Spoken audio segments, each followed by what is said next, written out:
Hello बच्चों, my name is मोहक अग्रवाल।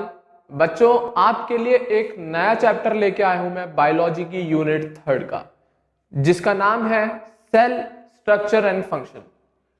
इस यूनिट में बच्चों बहुत ही इंटरेस्टिंग टॉपिकों के बारे में आपको सीखने को मिलेगा, जैसे कि सेल के काम करने का तरीका, या सेल के अंदर क्या क्या चीजें प्रेजेंट होती हैं, सेल किससे बना हुआ होता है, क्यों इंपॉर्टेंट है सेल किसी भी ऑर्गेनिज्म के लिए, XYZ।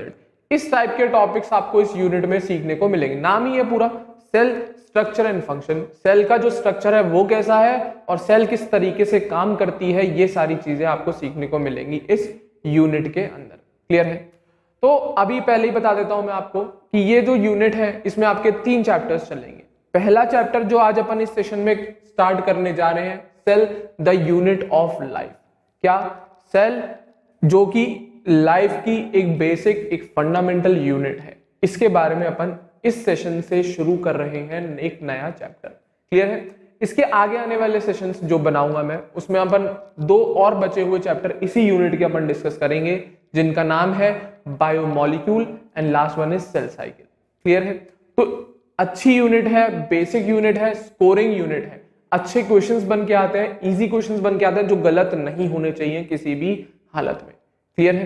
तो भाई अभी जैसा आप सभी को पता है पूरा एनसीईआरटी बेस्ड आ रहा है, तो मैं उसी को ही लेके चल रहा हूं। क्लियर है? तो ध्यान से सुनना, शुरू कर रहे हैं cell structure and function unit का पहला chapter, that is cell the unit of life, और according to your NCERT it is chapter number 8। Clear है? तो इस यूनिट का पहला चैप्टर है और आपकी बुक का 8th चैप्टर है, cell the unit of life. तो ध्यान से सुनना, इंपॉर्टेंट चीज है, मजा आएगा। अब बात आती है भाई सेल है क्या।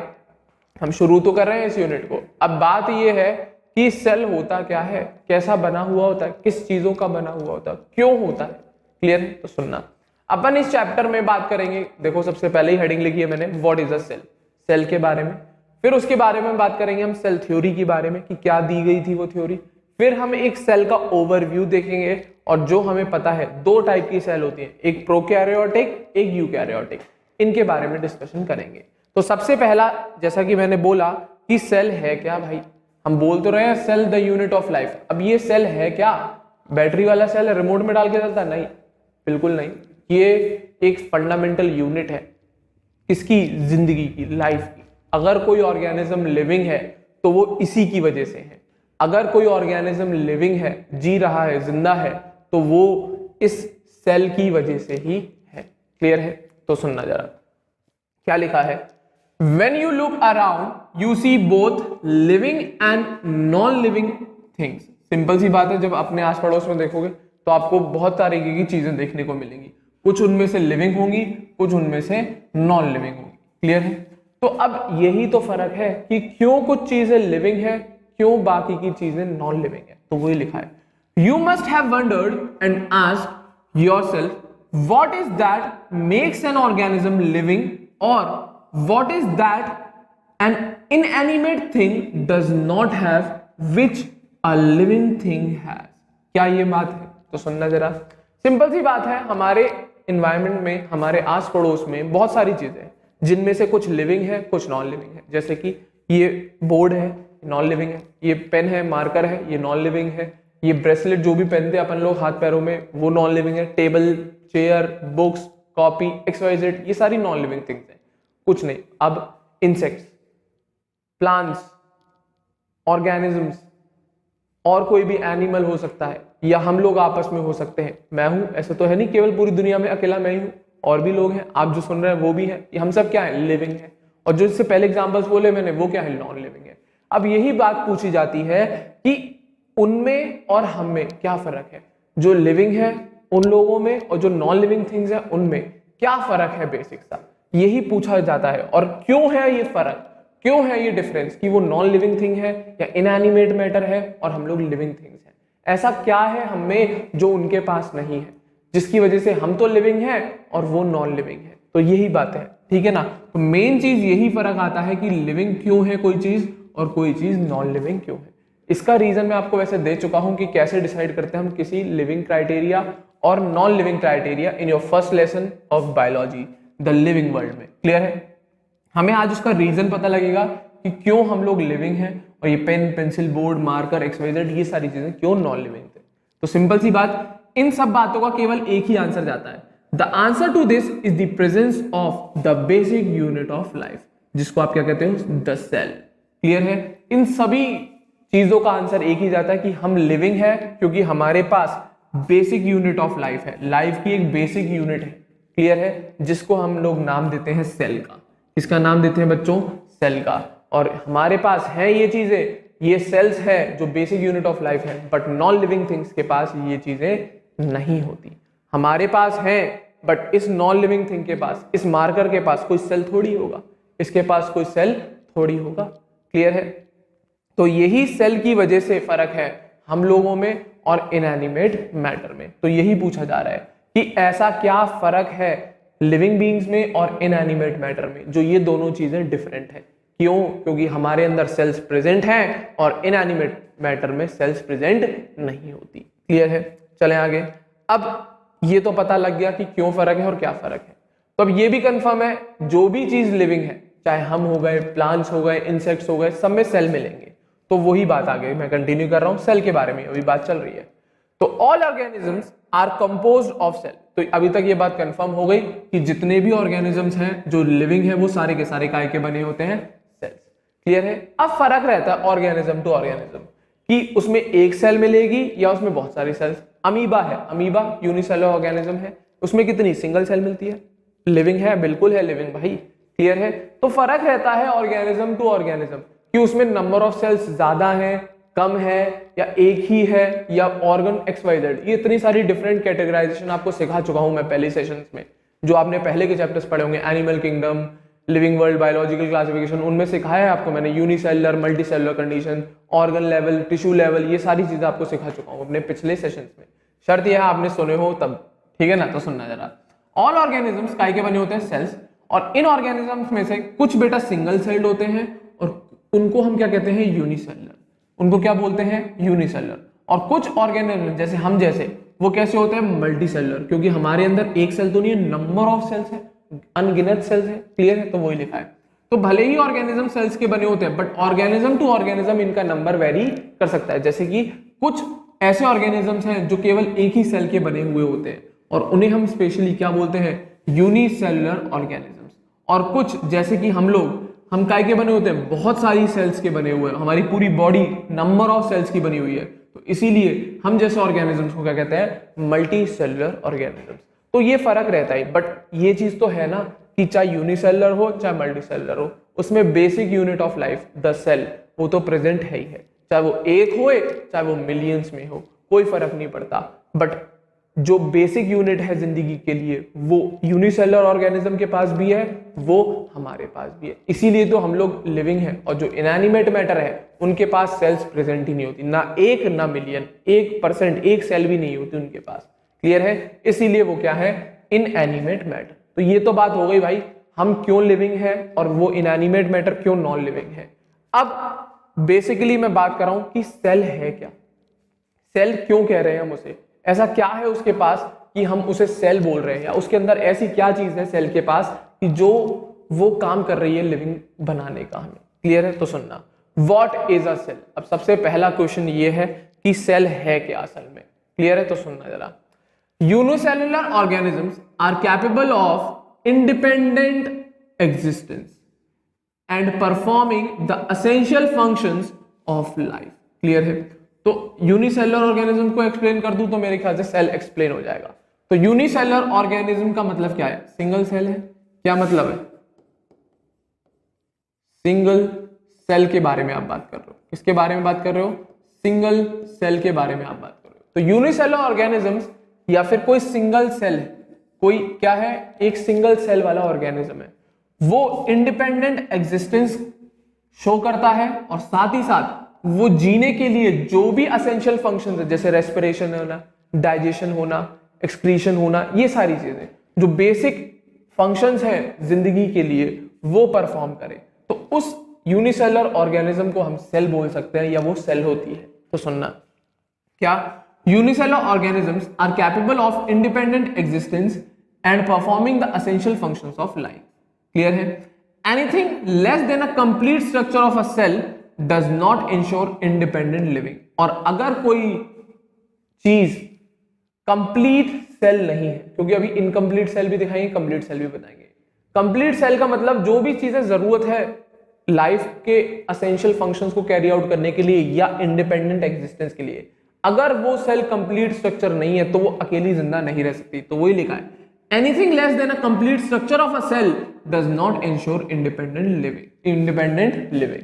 तो अगर कोई ऐसा स्ट्रक्चर है जिसमें वो कंप्लीट सारे स्ट्रक्चर नहीं है सेल के, तो वो डेफिनेटली कभी भी इंडिपेंडेंट लिविंग शो नहीं कर सकता। और इसी वजह से cell is the fundamental structural and functional unit of all living organisms. तो क्योंकि अगर किसी में, जैसे हम में अगर सेल नहीं है, हमारे अंदर बाकी के कंपोनेंट्स है बट एक पूरा प्रॉपर स्ट्रक्चर नहीं है सेल का, तो हम लोग जिंदा नहीं रह पाते, हम लोग जिंदा नहीं रह पाते। तो वही चीज बोल रहा है, अगर किसी भी लिविंग ऑर्गेनिज्म में अगर आपने उसका सेल ऐसा है उसके अंदर कि वो इनकम्प्लीट सेल है, तो वो अकेला जिंदा नहीं रह सकता। अकेला क्या, वो जिंदा ही नहीं रह सकता, ये बोल दो।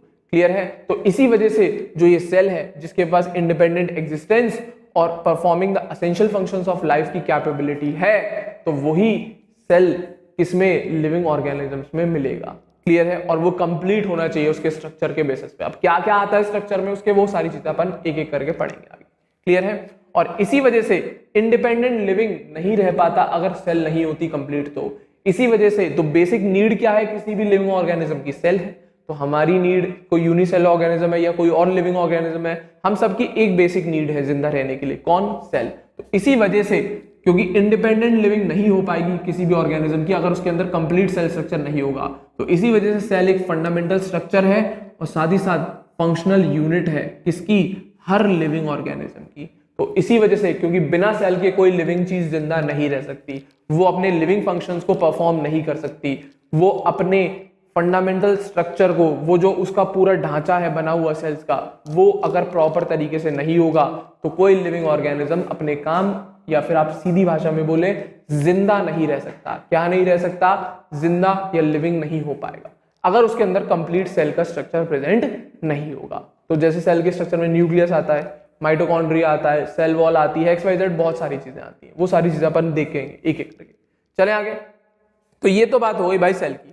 तो एक ऐसी यूनिट किसी भी लिविंग ऑर्गेनिज्म की जो इंडिपेंडेंटली एग्जिस्ट कर सकते हैं और अपना फंक्शन, जितने भी लिविंग फंक्शंस है वो सारे परफॉर्म कर सके। क्लियर है? और इसी वजह से ये एक फंडामेंटल और फंक्शनल यूनिट है हर लिविंग ऑर्गेनिज्म की। तो इसी सेल पर काम करते हुए एंटोन वॉन ल्यूवेनहॉक ने सबसे पहले डिस्क्राइब किया और देखी किसको, एक जिंदा सेल को। क्लियर है? तो Anton von Leeuwenhoek first saw and described a live cell. तो यही पहले ऐसे साइंटिस्ट थे जिन्होंने जिंदा सेल को देखा। और इसके बाद रॉबर्ट ब्राउन आए जिन्होंने किसका डिस्कवरी कर दी, इस सेल के अंदर न्यूक्लियस की डिस्कवरी कर दी। इस सेल के अंदर न्यूक्लियस, जो सेल जिंदा है, ठीक है ना, इस सेल के अंदर क्या कर दी डिस्कवरी, न्यूक्लियस की। तो पूछा जाए लिविंग सेल की डिस्कवरी या जिसको सबसे पहले डिस्क्राइब किसने किया, एंटोन वॉन ल्यूवेनहॉक ने, बट न्यूक्लियस को सबसे पहले डिस्क्राइब किसने किया, रॉबर्ट ब्राउन ने। दो क्वेश्चन बन गए आपके, याद रखेंगे। क्लियर है? एंटोन वॉन ल्यूवेनहॉक ने सबसे पहले देखा और डिस्क्राइब किया था किसको, एक लिविंग सेल को। और वहीं पे हाथ की हाथ थोड़े टाइम बाद रॉबर्ट ब्राउन ने उसी सेल के अंदर जो न्यूक्लियस मिलता है उसको डिस्कवर कर दिया था। क्लियर है? और इसी वजह से धीरे धीरे जैसे जैसे ये कैसे डिस्कवरी हो रही थी, माइक्रोस्कोप की मदद से। तो इस दौरान इन्वेंशन चल रहे थे माइक्रोस्कोप पे, और इसी दौरान में धीरे धीरे माइक्रोस्कोप के स्ट्रक्चर में भी एडवांसमेंट हो रहे थे, इंप्रूवमेंट हो रहे थे। तो वही लिखा है, the invention of the microscope and its improvement leading to the electron microscope revealed all the structural details of the cell. तो जैसे जैसे उस टाइम पर ये सारी चीजें मिली तो इन्होंने माइक्रोस्कोप की मदद ही ली होगी, बट उस ड्यूरेशन में माइक्रोस्कोप में भी इंप्रूवमेंट चल रहे थे। और धीरे धीरे इंप्रूवमेंट इतना हो गया कि आज के टाइम पे हमारे पास इलेक्ट्रॉन माइक्रोस्कोप है, जिसकी मदद से हम उस सेल के अंदर जो बेसिक से बेसिक चीज है उसको भी देख सकते हैं बिल्कुल क्रिस्टल क्लियर। तो इलेक्ट्रॉन माइक्रोस्कोप इतना एडवांस माइक्रोस्कोप है भाई, एक छोटी सी सेल जिससे हम लोग बने हैं उसके अंदर क्या क्या प्रेजेंट है, सब स्ट्रक्चरल यूनिट उसकी आप आसानी से देख सकते हो। उसका माइटोकॉन्ड्रिया, उसकी गोल्जी बॉडी, उसकी सेल वॉल, XYZ सब कुछ, सेल मेम्ब्रेन, सब कुछ देखा जा सकता है। सब कुछ, एक एक स्ट्रक्चरल पार्ट देखा जा सकता है सेल का।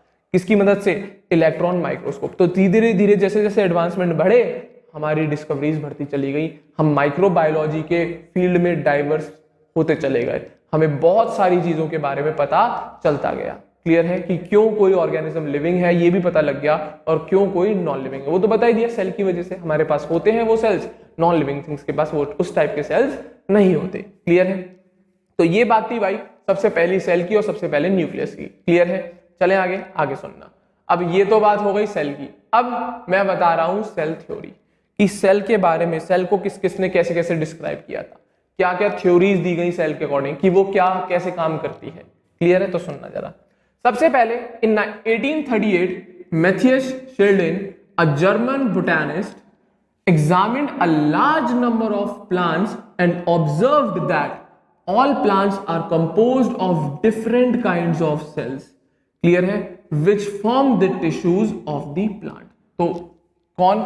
मैथियस शेल्डन इन 1838 एक जर्मन बोटैनिस्ट थे। इन्होंने प्लांट्स में बहुत सारे प्लांट्स को एग्जामिन किया और ये देखा वो प्लांट्स कौन से जो इन्होंने एग्जामिन किए थे वो बहुत सारी डिफरेंट काइंड ऑफ सेल्स से मिलके बने हुए थे। जो सेल्स अकेली नहीं बैठी थी वो किसकी फॉर्म में बैठी थी? Just like a tissue. जैसे अकेली सेल हो गई ये सिंपल अकेली सेल हो गई। अब यही सेल बहुत सारी सेल्स के साथ मिलके बैठ जाए, इसको अपन कह देते हैं टिश्यू। क्या बोल देते हैं? ये अकेली थी तब तक तो कैसी थी? ये एक सेल है, ठीक है ना, एक सिंगल सेल है और ये टिश्यू है। तो प्लांट्स के अंदर ये बहुत सारी डिफरेंट वैरायटी की सेल्स मिल रही थी और वो सेल्स अकेली नहीं बैठी हुई थी। क्या बना के बैठी हुई थी? एक टिश्यू बना के बैठी हुई थी, और वो भी डिफरेंट काइंड के टिश्यू देखने को मिलते हैं। तो वही बोला, जब मैथियस शेल्डन ने 1838 में ऑब्जर्वेशन या एग्जामिन करे प्लांट्स डिफरेंट, तो उन्हें डिफरेंट काइंड की सेल्स मिली और वो सेल उस प्लांट में डिफरेंट टाइप के टिश्यूज बना रही थी, टिश्यूज की फॉर्म में बना के रहती है। क्लियर है? और सुनी उसी टाइम पर धीरे उसी टाइम पर और भी साइंटिस्ट काम कर रहे होंगे। ऐसा ये तो है नहीं यही अकेले काम कर रहे थे, यही बोटैनिस्ट काम कर रहे थे। और वही लिखा है, at about the same time Theodore Schwann, a British zoologist, studied different types of animal cells. Clear है? और उसी टाइम पीरियड में देख ले, 1838 में इन्होंने काम किया, इसने 1839 में कर दिया, एक ही साल का तो फर्क है, उसी साल में काम चल रहा था लगभग। तो उसी टाइम ड्यूरेशन में थियोडोर श्वान ने, इन्होंने, ये एक जर्मन जूलॉजिस्ट है, तो इन्होंने प्लांट पे काम किया, तो ये उन्होंने होशियारी चल दी, इन्होंने एनिमल्स पे काम कर दिया, इन्होंने एनिमल्स की सेल्स को देखना शुरू कर दिया। तो और इन्होंने क्या रिपोर्ट की? और and reported that cells had a thin outer layer which is today known as the plasma membrane. Very important. Clear है? हाँ या ना?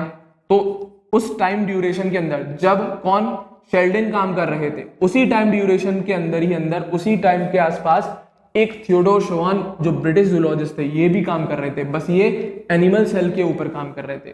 और इन्होंने क्या ऑब्जर्व किया? इन्होंने बोला कि एनिमल सेल में हमें एक पतली सी झिल्ली जैसी, एक पतली सी लेयर, झिल्ली मतलब होती है बहुत पतली लेयर, ठीक है ना, एक बहुत पतली सी थिन आउटर लेयर मिल रही थी, जिसे आज के टाइम पे हम उसे प्लाज्मा मेम्ब्रेन कहते हैं। क्या कहते हैं? Plasma membrane. और साथ ही साथ इन्होंने ये भी बताया, he also concluded that based on his studies on plant tissues that the presence of cell wall is a unique character of a plant cell। और इन्होंने अपनी थ्योरी के अकॉर्डिंग ये भी एक्सप्लेन कर दिया, क्योंकि उस टाइम पे काम कौन? शेल्डन भी कर रहे थे, ये भी कर रहे थे। इन्होंने अपनी थ्योरी को देखते हुए, क्योंकि इनको तो पता ही था टिश्यू में भी सेल्स मिल रही है, इनकी तो थ्योरी आ चुकी थी, ये दे रहे थे उस टाइम पे, तो इन्होंने क्या किया? एनिमल में पहले ये तो एक्सप्लेन कर दिया कि उनकी आउटर लेयर बहुत पतली झिल्ली जैसी होती है जिसको हम प्लाज्मा मेम्ब्रेन करते हैं। और अपनी ऑब्जर्वेशंस के, अपनी थ्योरी के अकॉर्डिंग इन्होंने ये भी कंक्लूड कर दिया कि सेल के पास एक स्पेशल कैरेक्टर, एक यूनिक कैरेक्टर होता है। क्या? सेल वॉल, जो एनिमल्स में नहीं देखा जाता। प्लांट्स के पास एक स्पेशल कैरेक्टर होता है, प्लांट की सेल के पास एक स्पेशल यूनिक कैरेक्टर होता है जिसे कहते हैं हम सेल वॉल, जो एनिमल्स की सेल्स में ऑब्जर्व नहीं होता। एनिमल्स में हमें केवल प्लाज्मा मेम्ब्रेन मिलती है और प्लांट की सेल्स में हमें सेल वॉल एक यूनिक कैरेक्टर की फॉर्म में देखी गई। और किसने बताया? थियोडोर श्वान ने बताया। किसने बताया? थियोडोर श्वान ने बताया। क्लियर है? हाँ या ना? तो ये थी भाई शेल्डन का काम, ये था भाई श्वान का काम। और इसी बेसिस पे श्वान ने एक हाइपोथेसिस प्रपोज करी। सुनना जरा। On the basis of this Schwann propose the hypothesis that the bodies of animal and plants are composed of cells. वापस से बता रहा हूं, इन्हीं थ्योरी के बेसिस पे श्वान ने एक हाइपोथेसिस दी, एक कंसेप्ट दिया। क्या बताया? On the basis of this Schwann proposed the hypothesis that क्या the bodies of animals and plants are composed of cells and products of cells। तो इन्होंने ये भी बताया अपनी इन्हीं थ्योरीज के बेसिस पे कि चाहे एनिमल हो चाहे वो प्लांट हो, वो काय का बना हुआ है, सेल्स का बना हुआ है और सेल प्रोडक्ट्स का बना हुआ है। सेल के जो प्रोडक्ट होंगे उनका बना हुआ है, टिश्यू हो गए, ऑर्गन्स हो गए, XYZ, और भी सेल्स के अंदर से जो मॉलिक्यूल्स हैं उनके प्रोडक्ट हो गए XYZ। क्लियर है? तो इन सेल्स और उनके प्रोडक्ट से मिलके बनी हुई है हमारी बॉडी या किसी प्लांट की भी बॉडी। अब फर्क ये है, हमारी सेल्स अलग है, उसकी सेल्स अलग है, तो उससे मतलब नहीं है। उन्होंने बस बेसिक सा ये कंसेप्ट दिया कि हम हो चाहे प्लांट हो, हम सब सेल्स से बने हुए हैं और सेल के जो प्रोडक्ट होते हैं उन सबसे मिलके बने हुए होते हैं। क्लियर है? और ये बहुत बढ़िया थ्योरी दी थी इन्होंने। तो अब शॉन ने काम कर लिया, शेल्डन ने काम किया, तो इन दोनों के काम मिला दिए दोनों ने आपस में। इन्होंने फिर इकट्ठा होके एक पूरी थ्योरी बना के दे दी जिसको इन्होंने नाम दिया क्या? The cell theory. इन्होंने अपने वर्क, जो भी इन्होंने ऑब्जर्वेशंस करी, जो भी इन्होंने रिजल्ट्स ऑब्टेन किए, उन दोनों ने सारी चीजें मिला के एक थ्योरी अपनी बता दी, एक थ्योरी बना दी जिसको इन्होंने नाम दिया द सेल थ्योरी। बट एक मिस्टेक इनसे, मिस्टेक क्या? एक कमी रह गई इनकी। बट इनकी जो थ्योरी थी वो ये एक्सप्लेन नहीं कर पाई कि सेल्स नई जो होती हैं वो कैसे बनती हैं। इनकी थ्योरी ने ये तो बना दिया कि हम प्लांट्स XYZ, हम लोग डिफरेंट काइंड की सेल्स और उनके प्रोडक्ट से बनते हैं। बट ये लोग अपनी थ्योरी में ये नहीं बता पाए कि चलो बन गए सेल्स, पर ये नई सेल्स जो बन रही हैं वो किससे बनेंगी, कैसे बनेंगी, कैसे नई सेल्स का फॉर्मेशन होगा। तो ये थ्योरी में अपनी ये चीज नहीं बता पाए थे। तो इस थ्योरी की ये कमी पूरी करने आए रुडोल्फ विर्चाउ। कौन आए? रुडोल्फ विर्चाउ। तो इनकी ये कमी को पूरी करने कौन आए? रुडोल्फ विर्चाउ। और इन्होंने क्या 1855 में सबसे पहले इन्होंने ही बताया। क्लियर है? तो इस थ्योरी तक यही चल रहा था। यहां तक इस थ्योरी में हमें ये नहीं पता था कि नई सेल्स कैसे बनी होंगी। हमें ये पता था कि हम प्लांट्स और कोई भी लिविंग ऑर्गेनिज्म वो सब सेल से बना होता है, उसके प्रोडक्ट से, पर हमें ये नहीं पता था कि नई सेल्स कैसे बनती हैं। तो वो बताने कौन आए? रुडोल्फ विर्चाउ इन 1855। तो सुनना जरा, Rudolf विर्चाउ in 1855 first explained that cells divide and new cells are formed from pre-existing cells। तो इन्होंने बता दिया कि सेल क्या करती है? डिवीजन शो करती है। कोई भी सेल है, हमारी बॉडी की होगी, प्लांट की होगी, वो क्या करती है? डिवीजन शो करती है और डिवाइड करके नई सेल्स का फॉर्मेशन कर लेती है। किससे? जो पहले से सेल बन चुकी थी। जैसे हमारी बॉडी में डिवीजन, माइटोसिस सुना होगा आपने। तो एक सेल है ये, मान लो क्या है ये? एक सेल है, इसका ये न्यूक्लियस है, ठीक है ना, सेल, और पेरेंट बोलूंगा। क्लियर है? तो इस सेल में क्या हो जाता है? डिवीजन हो जाता है और ये नई सेल बना लेता है और ये नई सेल बना लेता है। ठीक है ना? ये क्या है? New cell. तो ये जो नई सेल है वो किससे बनी है? पहले से ही जो प्री एग्जिस्टिंग सेल है उससे। और ये बात किसने एक्सप्लेन करी थी? रुडोल्फ विर्चाउ ने 1855। तो इन्होंने ये कंसेप्ट तब कब दिया था? इन 1855, जो शेल्डन और शॉन नहीं बता पाए थे। तो Rudolf Virchow first explained that the cells divide and new cells are formed from pre existing cells. और इस कंसेप्ट को कहते हैं हम ओमनिस सेलुला ई सेलुला। मार्क कर लेना, क्वेश्चन है इंपॉर्टेंट। किसने दिया था कंसेप्ट? ओमनिस सेलुला ई सेलुला। मतलब क्या है? नई सेल्स पुरानी सेल्स से ही बनती है। ओमनिस सेलुला ई सेलुला का मतलब है नई सेल्स पुरानी या प्री एग्जिस्टिंग सेल्स से ही बनती है। कोई नया भगवान नहीं आता डाल के चला जाता सेल्स। ये नहीं हाँ भाई थैला भर के 1 किलो सेल लाए हैं, उड़ेल गए अंदर। ऐसा नहीं होता कि प्लांट को नई सेल चाहिए तो भगवान जी थोड़ी आएंगे भाई सेल्स लेके कि हाँ ले भाई तू सेल ले ले, तेरे को इतनी चाहिए तू रख ले। ऐसा कुछ नहीं होता। क्लियर है? ये अपनी व्यवस्था खुद ही बनाते हैं, चाहे हमें चाहे प्लांट्स है। हम अपनी प्री एग्जिस्टिंग सेल्स से ही नई नई सेल्स की फॉर्मेशन कर लेते हैं जरूरत के अनुसार। हमें जरूरत है, हमारे में तो जरूरत के अनुसार होती है।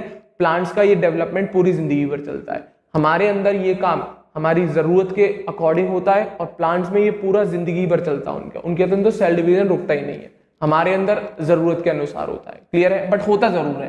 तो नई सेल बनेंगी तो वो प्री एग्जिस्टिंग सेल से ही बनेंगी। ये नहीं है कि भगवान जी आएंगे नई सेल लेके ले भाई तू रख ले नई सेल, ऐसा कुछ नहीं होता। क्लियर है? चले आगे। तो ये कंसेप्ट है, किसने दिया? रुडोल्फ विर्चाउ में। तो अब बात आई सर शेल्डन शॉन का भी, रुडोल्फ विर्चाउ भी आ गए, तो अब मिक्स कर दें सबको। तो सुनना जरा, तो इसी ने रुडोल्फ विर्चाउ ने आगे मॉडिफाई कर दी किसकी थ्योरी? शेल्डन और शॉन। उसको नेग्लेक्ट नहीं किया, उसको हटाया नहीं, इसमें मॉडिफिकेशन कर दिया इन्होंने। तो सुनना, ही मॉडिफाइड, किसके लिए बोल रहे हैं? रुडोल्फ विर्चाउ के लिए। He modified the hypothesis of Schleiden and Schwann to give the cell theory a final shape. इन्होंने शेल्डन और स्वान की जो सेल थ्योरी थी उसमें थोड़ा मॉडिफिकेशन किया और उस सेल थ्योरी को एक फाइनल शेप प्रोवाइड करा दी, एक फाइनल रिजल्ट दे दिया। तो अब वो क्या रिजल्ट था जो हम आज के टाइम पर जानते हैं, वो ये रहा। तो सुनना जरा, तो इन्होंने जो मॉडिफिकेशन किया और सेल थ्योरी जो आज के टाइम पे हम लोग पढ़ते हैं वो ये रही। तो इसमें शेल्डन स्वान और रुडोल्फ विर्चॉव दोनों का काम है। क्या? तो ये पहला पॉइंट तो आ गया भाई शेल्डन और स्वान की वजह से। क्या? All living organisms are composed of cells and products of cells. तो इसमें तो इन्होंने कोई छेड़छाड़ नहीं करी, बस इन्होंने इस थ्योरी में एक अपना पॉइंट और ऐड कर दिया। क्या बोला? All cells arise from pre existing cells. इसी को कहते हैं हम ओमनिस सेल्यूलर ई सेल्यूलर। क्लियर है? इन्होंने शेल्डन और स्वान की जो थ्योरी थी उसमें छेड़छाड़ ज्यादा नहीं करी, इन्होंने बस एक अपना पॉइंट और ऐड कर दिया। इन्होंने बोला ठीक है, हम मानते हैं, हम होए, प्लांट्स होए, एनिमल्स होए, एक्सवाइजेड और कोई भी लिविंग ऑर्गेनिज्म हो, हम सब सेल और उसके प्रोडक्ट से मिलके बने होते हैं। बट ये भी आप इस थ्योरी में ऐड कर लो कि हमारी अगर नई सेल बनेगी या प्लांट की अगर नई सेल बनेगी या किसी लिविंग ऑर्गेनिज्म की कभी नई सेल बनती है तो वो उसके प्री एग्जिस्टिंग सेल से ही बनाई जाती है, और कोई तरीका नहीं है नई सेल्स फॉर्मेशन का, और कोई पॉसिबिलिटी और कोई नया तरीका नहीं है कि हम नई सेल्स को डेवलप कर ले। अगर प्री एग्जिस्टिंग सेल्स है हमारे अंदर तभी नई सेल्स डेवलप हो सकती हैं। क्लियर है? तो ये फाइनल शेप है, ये फाइनल सेल थ्योरी आपकी वेरी इंपॉर्टेंट, मार्क कर लेना, दोनों पॉइंट आते हैं। क्लियर है? तो ये है एक्चुअल में कंप्लीट सेल थ्योरी। क्लियर है? हाँ या ना? यहां तक सारी बातें क्लियर होंगी उम्मीद कर रहा हूं। तो ये बात हुई भाई आपकी सेल की, लिविंग ऑर्गेनिज्म क्यों लिविंग है, सेल क्या है, और ओमनिस सेल्यूलर सेल थ्योरी। उम्मीद कर रहा हूं सारे आपको साइंटिस्ट के नाम याद हो जाने चाहिए, करने नहीं बोल रहा हूं, हो जाने चाहिए। क्लियर है? नहीं हुए क्वेश्चन रह जाएगा भाई, क्वेश्चन पूछेगा सीधा सीधा आएगा, कोई मना नहीं है, गारंटी आएगा। क्लियर है? तो सारे साइंटिस्ट किसने क्या बोला सब कुछ रटा होने चाहिए विद देयर डेट्स, 1855, 1839 एंड 1838 सारी डेट रटी हुई होनी चाहिए। मुझे नहीं पता कैसे याद करोगे, एक नहीं 10 नहीं कितनी भी बार पढ़ो, मुझे नहीं पता, याद होनी चाहिए डेट, उस साइंटिस्ट का नाम और उसने क्या बोला, वो सारी चीजें। क्वेश्चन आता है इसीलिए बोल रहा हूं। क्लियर है? तो ये बात हो गई भाई आपकी सेल थ्योरी की।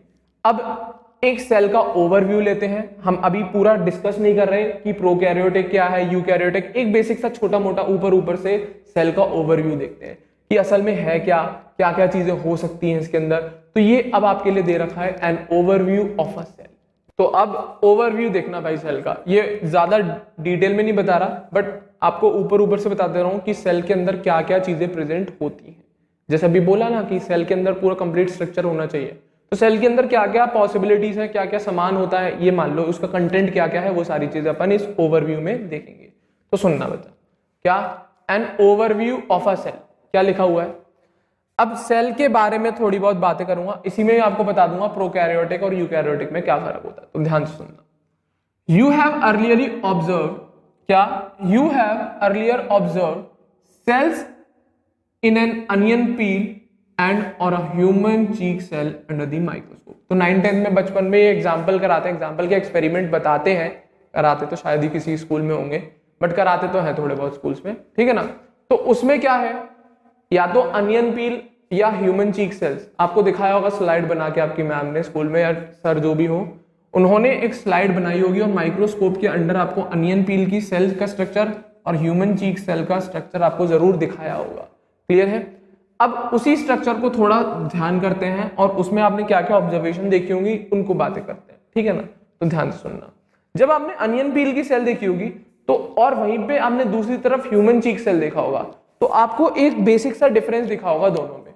क्या अनियन चीक सेल के अंदर, क्या बच्चों, अनियन चीक सेल के अंदर हमें सेल वॉल की स्ट्रक्चर दिखती है, बट वहीं पे जब हम ह्यूमन चीक सेल की बात करते हैं तो उसमें सेल वॉल का स्ट्रक्चर नहीं प्रेजेंट होता, उसमें सेल वॉल का स्ट्रक्चर नहीं प्रेजेंट होता। तो सुनना जरा, क्या लिखा है, the onion cell which is a typical plant cell has a distinct cell wall as its outer boundary and just within it is the cell membrane.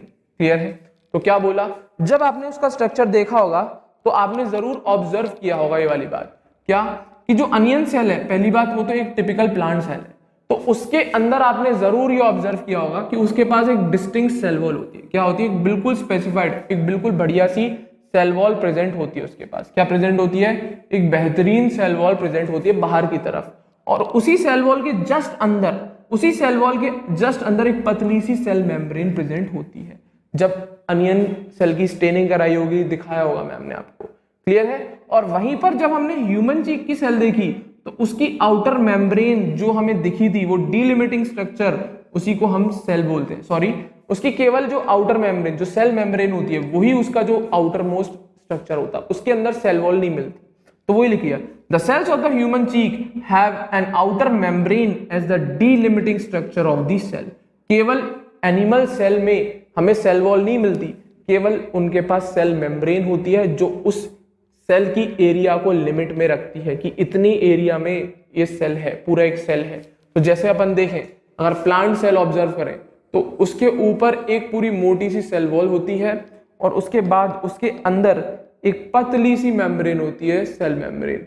तो ये तो बना दी मैंने आपकी सेल की सेल वॉल, और ग्रीन कलर की जो दिखाई है इसकी सेल मेम्ब्रेन है।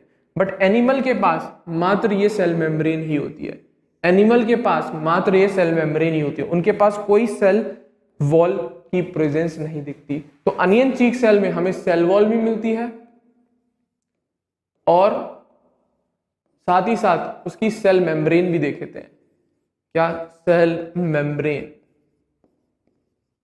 बट एनिमल सेल में हमें केवल ये सेल मेम्ब्रेन मिलती है, कोई सेल वॉल नहीं होती जो डीलिमिट करती है किसी सेल के स्ट्रक्चर को। तो वही लिखा है क्या? The onion cell which is a typical plant cell has a distinct cell wall as its outer boundary and just within it is the cell membrane. वहीं पे जब हम ह्यूमन चीक सेल को देखते हैं तो उसके पास केवल आउटर मेम्ब्रेन जो सेल मेम्ब्रेन होती है वही डीलिमिट करती है उस सेल के स्ट्रक्चर को। क्लियर है? हाँ या ना? आगे बढ़े। तो पहली बात तो ये हो गई आउटर स्ट्रक्चर कैसा है सेल का, चाहे वो प्लांट की हो चाहे वो एनिमल की हो। क्लियर है? तो प्लांट में हमें सेल वॉल मिलती है पर एनिमल में हमें सेल वॉल देखने को नहीं मिलती। अब थोड़ा अंदर चलते हैं सेल के, तो अब उस सेल के अंदर क्या मिलेगा तो सुनना जरा। Inside each cell is a dense membrane bound structure called nucleus. अब ये ऐसा नहीं है कि प्लांट या एनिमल में, दोनों में मिलेगा। तो इस सेल के अंदर जैसे हम अंदर जाते हैं तो उसके अंदर हमें एक डेंस मेम्ब्रेन बाउंड स्ट्रक्चर मिलता है, एक बहुत, जब स्टेनिंग करते हैं बिल्कुल गाढ़ा कलर आता है उसके ऊपर, तो एक डेंस मेम्ब्रेन बाउंड स्ट्रक्चर मिलता है गाढ़ा सा, जिसको अपन न्यूक्लियस कहते हैं। बिल्कुल ऐसा लगता है सेंटर पे बैठा, उसके ऐसा लगता है कि उसके सेंटर पे एक न्यूक्लियस बैठा हुआ है, जैसे एटम में बैठा होता है। क्लियर है? तो उस डेंस मेम्ब्रेन बाउंड स्ट्रक्चर को हम क्या कहते हैं? न्यूक्लियस। क्लियर है? और इस न्यूक्लियस के पास अंदर होते हैं बेटा क्रोमोसोम्स। इस न्यूक्लियस के अंदर होते हैं कौन? क्रोमोसोम। और इस क्रोमोसोम में क्या होता है? एक जेनेटिक मटेरियल जिसे अपन डीएनए बोलते हैं, जो हेरिडिटी के लिए रिस्पॉन्सिबल है। तो वही बता रहा हूं। तो बाहर क्या सेल वॉल या सेल मेम्ब्रेन होगी, अब डिफर करेगा कि प्लांट है कि एनिमल है, बट उन सब सेल्स के अंदर एक डेंस मेम्ब्रेन बाउंड स्ट्रक्चर होगा जिसे अपन क्या कहते हैं? न्यूक्लियस। और इसी न्यूक्लियस में क्या होता है? क्रोमोसोम्स बैठे रहते हैं, और इन क्रोमोसोम में क्या होता है? जेनेटिक मटेरियल, जिसको अपन डीएनए कहते हैं। क्लियर है? तो ये सेल का ओवरव्यू है। क्लियर है? आगे सुनना। Cell that have a membrane bound nuclei are called eukaryotic, whereas cells that lack a membrane bound nucleus are called prokaryotic। ये बहुत इंपॉर्टेंट लाइन है, याद रखना। प्रोकैरियोटिक और यूकैरियोटिक सेल में डिफरेंस है। तो वो सेल्स जिनमें हमें न्यूक्लियस कैसा मिले? मेम्ब्रेन बाउंड न्यूक्लियस मिले। कैसा न्यूक्लियस? न्यूक्लियस है और उसके चारों तरफ एक मेम्ब्रेन है, जिसको अपन न्यूक्लियर मेम्ब्रेन बोलेंगे आगे जाके। तो अगर सेल के अंदर मेम्ब्रेन बाउंड न्यूक्लियस है तो वो सेल यूकैरियोटिक होगी, और अगर सेल के अंदर मेम्ब्रेन बाउंड न्यूक्लियस नहीं है, मतलब उस न्यूक्लियस की मेम्ब्रेन नहीं है, उसको अपन एक नाम देंगे न्यूक्लियोलस। क्या नाम देंगे? न्यूक्लियोलस। बात की बात है, वो छोड़ो, ठीक है ना। तो अगर मेम्ब्रेन बाउंड न्यूक्लियस है तो वो सेल यूकैरियोटिक होगी। अगर मेम्ब्रेन बाउंड न्यूक्लियस नहीं है, न्यूक्लियस तो है पर उसकी मेम्ब्रेन नहीं है, तो वो प्रोकैरियोटिक सेल होगी। तो सबसे मेजर डिफरेंस यही होता है यूकैरियोटिक और प्रोकैरियोटिक सेल में। बाकी सब कुछ होता है, अभी दिखाएंगे, और भी चीजें थोड़ी बहुत एब्सेंट होती है प्रोकैरियोटिक में, बट मेन जो डिफरेंस है यूकैरियोटिक प्रोकैरियोटिक में वो इसी न्यूक्लियस की मेम्ब्रेन का है। अगर सेल के अंदर न्यूक्लियस मेम्ब्रेन बाउंड है तो वो यूकैरियोटिक सेल होगी, और अगर सेल के अंदर न्यूक्लियस मेम्ब्रेन बाउंड नहीं है, न्यूक्लियस है पर मेम्ब्रेन नहीं है उसकी, तो वो प्रोकैरियोटिक सेल होगी। क्लियर है? हाँ या ना? आगे बढ़े अब। तो ये तो बात हो गई भाई प्रोकैरियोटिक और यूकैरियोटिक सेल की। तो ओवरव्यू चल रहा है, ज्यादा डीपली नहीं बता रहा हूं। तो सेल वॉल समझ में आ गई होगी, सेल मेम्ब्रेन समझ में आ गया होगा, न्यूक्लियस आ गया होगा, क्रोमोसोम, उसके अंदर डीएनए। क्लियर है? चलें आगे। अब आगे सुनना क्या लिखा है। In both prokaryotic and eukaryotic cell a semi fluid matrix, semi fluid मतलब ना तो बिल्कुल लिक्विड है ना बिल्कुल सॉलिड है, जेली जैसा है। A semi fluid matrix called cytoplasm occupies the volume of the cell. अब सुनना जरा, अब बात हो गई भाई न्यूक्लियस की, तो अब आगे बात करते हैं। तो अब न्यूक्लियस है तो सेल बना दे रहा हूं एक, यहाँ पे ये सेल है, ढंग से बना दे थोड़ा, है ना, देखना जरा, एक सेल बना दे रहा हूं, ये गई, मान लो ऐसी मान लो सेल, अब एनिमल प्लांट जो भी माननी है आपको मान लेना। बीच में ये डेंस मेम्ब्रेन बाउंड न्यूक्लियस है, ये क्या है, इसके पास एक मेम्ब्रेन है, उसके अंदर इसका कंटेंट भरा हुआ है, क्रोमोसोम, डीएनए वगैरह, फलाना फलाना जो भी एक्सवाइजेड न्यूक्लियस का कंटेंट है। अब इसके चारों तरफ, यहां पर कलर बदल दूं इसका, ये चारों तरफ यहां पर एक सेमी फ्लूइड स्ट्रक्चर बैठा है, या मैट्रिक्स है, मटेरियल यार समान इसका सेमी फ्लूइड जेली जैसा, इसको कहते हैं हम साइटोप्लाज्म। क्लियर है? तो ये क्या सेल हो गई, ये मेम्ब्रेन बाउंड न्यूक्लियस हो गया, ये जो फ्लूइड मैट्रिक है सेमी फ्लूइड, इसको क्या कहते हैं, साइटोप्लाज्म। तो most of the part of the cell यही घेर के रखता है, most of the part of the cell यही। अब आपको लग रहा है न्यूक्लियस बहुत बड़ा है, छोटा बना लो, ज्यादा है तो आपको क्लियर है, न्यूक्लियस छोटा बना लो, ये रहा छोटा सा न्यूक्लियस बना ले, इसके अंदर न्यूक्लियर क्रोमोसोम वगैरह भरा होगा, डीएनए वगैरह होगा, ठीक है, इसकी सेल मेम्ब्रेन है, ठीक है ना, हाँ या ना, तो यहां तक क्लियर है। तो ये पूरा पोर्शन काय का है, ये इतना सारा डेंस साइटोप्लाज्म भरा है, ये क्या भरा है, साइटोप्लाज्म। और ये साइटोप्लाज्म दोनों में होता है, ये यूकैरियोटिक सेल में भी होता है, प्रोकैरियोटिक सेल में भी होता है, वहां पर कोई डिफरेंशिएशन नहीं होता कि ये यूकैरियोटिक है या प्रोकैरियोटिक है तो साइटोप्लाज्म नहीं मिलेगा, दोनों में मिलता है, बस न्यूक्लियस में फर्क होता है। यूकैरियोटिक की न्यूक्लियस मेम्ब्रेन से बंद होती है, और प्रोकैरियोटिक की न्यूक्लियस में मेम्ब्रेन नहीं होती। चले आगे सुनना। The cytoplasm is the main arena of the cellular activity in both the plants and animal cells। और यही साइटोप्लाज्म मेन एरिया है जहां पर सेल अपनी एक्टिविटी करता है, जितनी भी रिएक्शंस होती हैं सेल की वो सब इसी साइटोप्लाज्म के अंदर होती हैं। तो वो लिखा है the cytoplasm is the main arena of the cellular activities in both plant and animals, दोनों में। क्लियर है? और इसी एरिया में यहीं पर various chemical reactions occur in it to keep the cell in the living state. और इसी साइटोप्लाज्म में जितनी भी केमिकल रिएक्शन हो रही होंगी इस सेल के अंदर, जो इस सेल को जिंदा रखने के लिए जरूरी है, जो इस सेल को जिंदा रखने के लिए जरूरी है, वो इसी साइटोप्लाज्म जो सेमी फ्लूइड मैट्रिक्स है, कैसा है, semi fluid jelly like matrix है, इसमें ये काम चलते हैं। बहुत इंपॉर्टेंट है साइटोप्लाज्म, तो हर चीज में प्रेजेंट है, प्रोकैरियोटिक में, यूकैरियोटिक में, एनिमल में, प्लांट में, सब में प्रेजेंट होता है। क्लियर है? बट न्यूक्लियस का जो मेन कैरेक्टर है प्रोकैरियोटिक और यूकैरियोटिक का, वो याद रखना। क्लियर है? हाँ या ना? उम्मीद करो यहां तक आ गया होगा। तो सुनना जरा, अब क्या सर केवल न्यूक्लियस ही क्राइटेरिया होगा प्रोकैरियोटिक या यूकैरियोटिक डिसाइड करने का? नहीं, एक और क्राइटेरिया ऑर्गेनिल्स। कौन? सेल बाउंड या सेल मेम्ब्रेन से बाउंडेड जो ऑर्गेनिल्स होती हैं वो भी डिसाइड करती हैं यूकैरियोटिक या प्रोकैरियोटिक। तो सुनना जरा, beside the nucleus the eukaryotic cells have other membrane bound distinct structures called organelles. इन्हें हम सेल ऑर्गेनिल्स कहते हैं। और स्ट्रक्चर्स होते हैं, जैसे ये सेल है, मान लो ये कौन है, सेल है, इसके अंदर ये कौन है, मेम्ब्रेन बाउंड न्यूक्लियस है। कौन है ये? Membrane bound nucleus. क्लियर है? कौन है ये? मेम्ब्रेन बाउंड न्यूक्लियस है। इसके अलावा भी सेल के अंदर बहुत सारे स्ट्रक्चर होते हैं, जैसे गोल्जी बॉडी मिल जाएगी, एंडोप्लाज्मिक रेटिकुलम मिल जाएगा, गोल्जी बॉडी कॉम्प्लेक्स मिल जाएगा, लाइसोसोम्स मिल जाएंगे, माइटोकॉन्ड्रिया मिल जाएगा, माइक्रोबॉडीज मिल जाएंगी, वैक्यूल्स मिल जाएंगे। तो ये सब क्या है, मार्क कर दे रहा हूं, 1 Golgi complex, 2 lysosomes, 3 mitochondria, 4 microbodies, 5 6 vacuole. तो ये कुछ आपकी सेल ऑर्गेनिल्स है। यहाँ पे छोटी सी ये कुछ मिल गई, ये कुछ मिल गई, कुछ अलग स्ट्रक्चर हो गया, हाँ या ना? बनाएंगे स्ट्रक्चर्स बहुत सारे, यहाँ पे डिटेल में नहीं दिखा रहा हूं। कुछ ऐसी सेल मेम्ब्रेन बाउंड न्यूक्लियस के अलावा कुछ मेम्ब्रेन बाउंड ऑर्गेनिल्स भी मिल जाती हैं। कुछ अलग कलर कर दूं ना, कुछ मेम्ब्रेन बाउंड ऑर्गेनिल्स भी मिल जाती हैं, कुछ मेम्ब्रेन बाउंड ऑर्गेनिल्स भी मिल जाती है। क्लियर है? कुछ की शेप अलग हो जाती है, ठीक है ना? कुछ मेम्ब्रेन बाउंड ऑर्गेनिल्स भी मिल जाती हैं, और इन ऑर्गेनिल्स को हम क्या बोलते हैं? Cell organelles. तो ये किस में प्रेजेंट होती है? यूकैरियोट्स में। किसमें? यूकैरियोट्स। तो वहीं पे वही लिखा है, the prokaryotic cells lack such membrane bound organelles. तो न्यूक्लियस के अलावा यूकैरियोटिक्स में जो सेल मेम्ब्रेन या मेम्ब्रेन बाउंड न्यूक्लियस के अलावा यूकैरियोटिक सेल में मेम्ब्रेन बाउंड ऑर्गेनेल्स भी मिलती हैं, सेल ऑर्गेनेल्स, क्लियर है। बट ये चीजें किसके पास नहीं होती, प्रोकैरियोटिक सेल के पास नहीं होती, क्लियर है, हाँ या ना। ये चीजें प्रोकैरियोटिक सेल्स के पास नहीं होती। केवल न्यूक्लियस ही डिसाइडिंग फैक्टर नहीं है, यूकैरियोटिक प्रोकैरियोटिक में सेल ऑर्गेनेल्स भी डिसाइड करती हैं। बट एक एक्सेप्शन सुनना, सेल ऑर्गेनेल्स में बेटा राइबोसोम्स भी आते हैं, वेरी इंपॉर्टेंट नोट है, मान लेना, ठीक है ना। सेल ऑर्गेनेल्स जो लिखी है यहाँ पर, उसमें राइबोसोम्स भी आते हैं, और ये राइबोसोम होते हैं नॉन मेम्ब्रेन बाउंड ऑर्गेनेल्स। कैसे होते हैं बेटा, नॉन मेम्ब्रेन बाउंड ऑर्गेनेल्स। तो क्या सर ये केवल प्रोकैरियोटिक में मिलेंगे? जब आप कह रहे हो मेम्ब्रेन बाउंड ऑर्गेनेल्स यूकैरियोटिक में मिल रहे हैं, तो non membrane bound organelles prokaryotic में नहीं।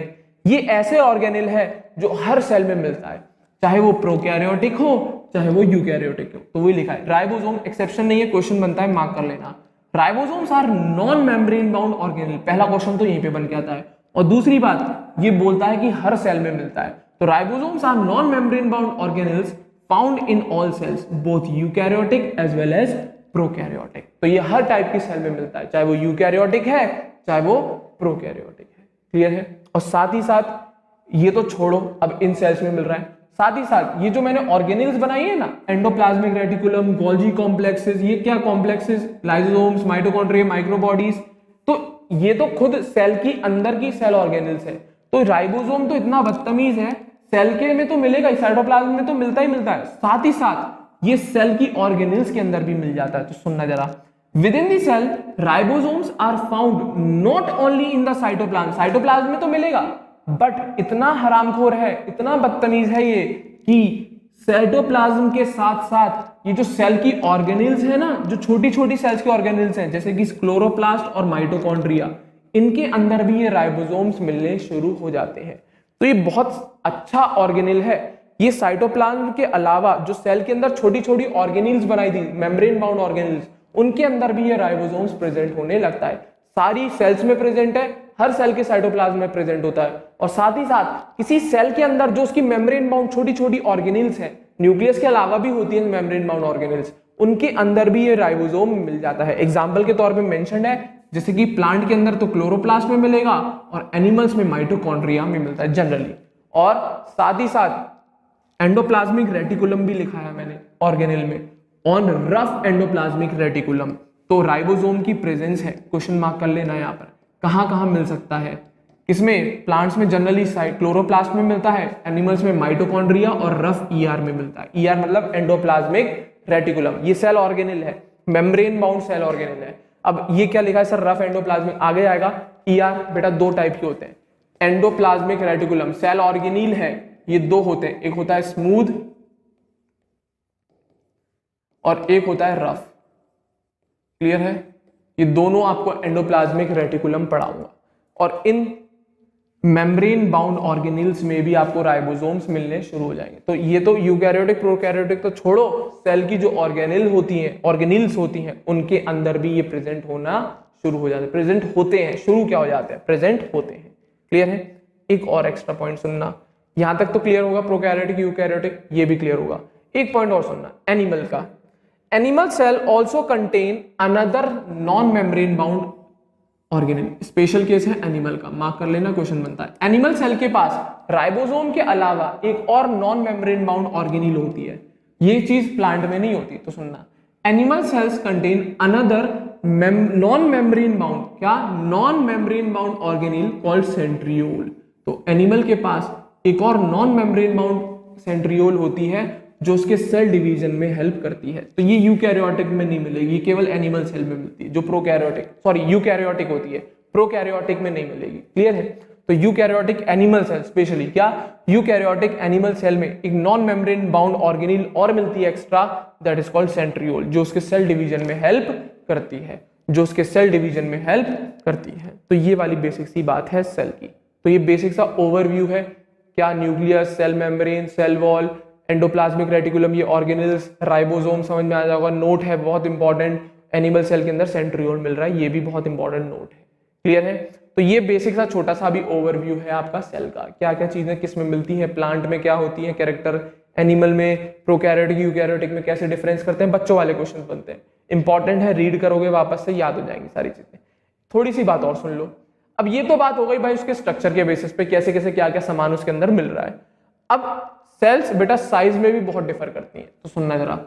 Sales differ greatly in size, shape and activities. केवल यही नहीं कि सेल मेम्ब्रेन मिल रही है कि नहीं मिल रही है, सेल वॉल मिल रही है कि नहीं मिल रही है, न्यूक्लियस मेम्ब्रेन बाउंड है या नहीं है, सेलुलर ऑर्गेनल्स मिल रही है मेम्ब्रेन बाउंड वाली की नहीं मिल रही है, XYZ। इनके अलावा हम साइज, शेप और एक्टिविटी के बेसिस पे भी सेल को डिफरेंशिएट कर सकते हैं। एग्जाम्पल के तौर पे देखो, माइकोप्लाज्मा पढ़ा चुका हूं, ये क्लियर है, अभी तक की स्मॉलेस्ट सेल है, ये अभी तक की स्मॉलेस्ट सेल है जिसका साइज मात्र 0.3 माइक्रोमीटर होता है लेंथ में। क्लियर है, हाँ या ना? तो माइक्रो साइज में वेरिएशन दिखा रहे हैं, तो कितना छोटा, ना के बराबर दिखेगा भी नहीं, इतना 0.3 माइक्रोमीटर है उसकी लेंथ मात्र माइकोप्लाज्मा। क्लियर है, साइज में वेरिएशन देख। वहीं पे जब हम बैक्टीरिया की बात करते हैं तो उनका साइज थोड़ा बड़ा होता है, 0.3 से कितना 3 to 5 माइक्रोमीटर, हमारे अकॉर्डिंग तो बहुत छोटा ही है। क्लियर है, तो वही बात कर रहा हूं।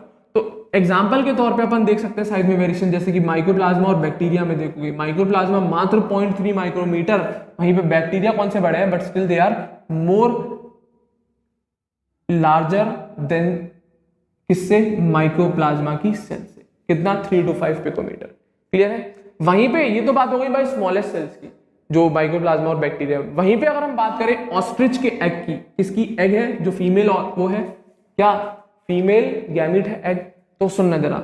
वहीं पे जब हम बात करते हैं ऑस्ट्रिच, यार ऑस्ट्रिच तो पढ़ा होगा, उसकी जो एग है, उसका जो एग है बेटा वो लार्जेस्ट आइसोलेटेड सिंगल सेल, अभी तक का सबसे बड़ा सेल है। ऑस्ट्रिच, जो फीमेल ऑस्ट्रिच का जो एग है, एग मतलब अंडे को मत समझना भाई, ये जो फीमेल गैमेट है उसकी बात कर रहा हूं, मर जाओगे नहीं तो। एग ये वाला वो एग नहीं है, अंडा नहीं है, ये फीमेल गैमेट है। वो कौन है, फीमेल गैमेट, जो जनरली हम एग के नाम से रिप्रेजेंट करते हैं। क्लियर है, तो सुनना, the largest isolated single cell is the egg of an ostrich. किसका, जो ऑस्ट्रिच है उसका एग जो है वो अभी तक का लार्जेस्ट आइसोलेटेड सिंगल सेल है। क्वेश्चन है बहुत इंपॉर्टेंट। क्लियर है, आगे सुनना। अब वहीं पे हम लोग अपनी बात करें, अमंग मल्टीसेलुलर ऑर्गेनिज्म जैसे कि ह्यूमन हो गए, उनकी बेटा रेड ब्लड सेल्स है, हमारे अंदर होती है खून वाली सेल्स, रेड ब्लड सेल्स, उनका साइज भी ज्यादा बड़ा नहीं है, मात्र 7 माइक्रोमीटर इन डायमीटर। और वहीं पे हम लोग में नर्व सेल्स की बात करें तो नर्व सेल्स भी हमारी लॉन्गेस्ट सेल्स में गिनी जाती हैं, अच्छी खासी लेंथ होती है नर्व सेल्स की भी। क्लियर है, हाँ या ना? तो ये तो बात हो गई वेरिएशन इन साइज। तो माइक्रोप्लाज्मा, बैक्टीरिया, ऑस्ट्रिच का एग, मल्टीसेलुलर में रेड ब्लड सेल्स, ये कुछ वेरिएशंस या कुछ एग्जांपल्स दे रखे हैं आपको सेल्स के साइज कितने डिफरेंट डिफरेंट टाइप के मिल रहे हैं। क्लियर है बेटा?